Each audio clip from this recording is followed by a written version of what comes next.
কিন্তু প্রশ্ন হলো, নাটকটির অনুবাদ করবে কে? ইংরেজদের মুখের উপর সত্যি কথা অনুবাদ করার সাহস কার আছে?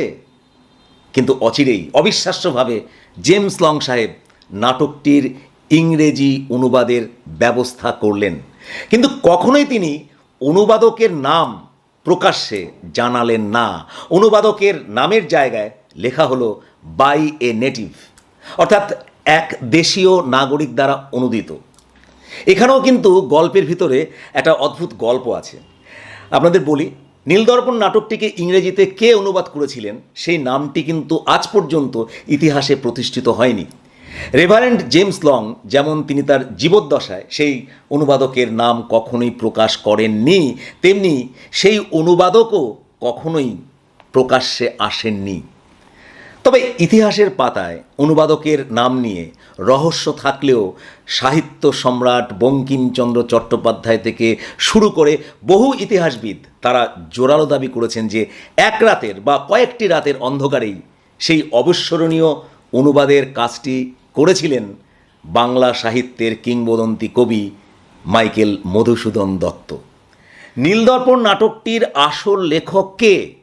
কে অনুবাদ করেছিলেন নাটকটিকে ইংরেজিতে? এই দুই প্রশ্নে লং সাহেবের উপরে আদালতের পক্ষ থেকে প্রবল চাপ সৃষ্টি করা হলো, কিন্তু লং সাহেব এ বিষয়ে একটিবারের জন্য মুখ খুললেন না। অবশেষে বিচারপতি স্যার মর্ডান্ট ওয়েলসের বিচারে জেমস লং সাহেব দোষী সাব্যস্ত হলেন। রায় হলো রেভারেন্ড জেমস লং 1 মাসের তার কারাদণ্ড এবং নগদ 1000 টাকা জরিমানা। নীলকর সাহেবরা আদালতের রায় শোনার পর এজলাসে বসে খুব মজা পেয়েছিলেন, এই কারণে যে তারা বুঝেছিলেন যে গরিব ধর্মযাজক জেমস লং জরিমানার অত টাকা দিতে পারবেন না, সুতরাং তাকে জেলের মধ্যেই তাকে পচে মরতে হবে।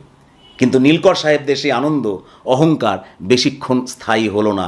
রায় ঘোষণা হওয়া মাত্রই আদালতের সমস্ত নিয়মকানুন এবং নীলকর সাহেবদের অহংকারকে স্তব্ধ করে দিয়ে এগিয়ে এলেন জোড়াসাঁকোর তরুণ জমিদার, মাত্র 21 বছর বয়সী এক যুবক, 19 শতকের কলকাতার অন্যতম সমাজ সংস্কারক কালী প্রসন্ন সিংহ। তিনি কোনো দ্বিধা না করে তাৎক্ষণিকভাবে সেই 1000 টাকার জরিমানা, যা আজকের যুগে প্রায় 50 থেকে 60 লক্ষ টাকা, সেই পুরো টাকাটাই আদালতের রেজিস্ট্রারের টেবিলে তিনি জমা করে দিলেন।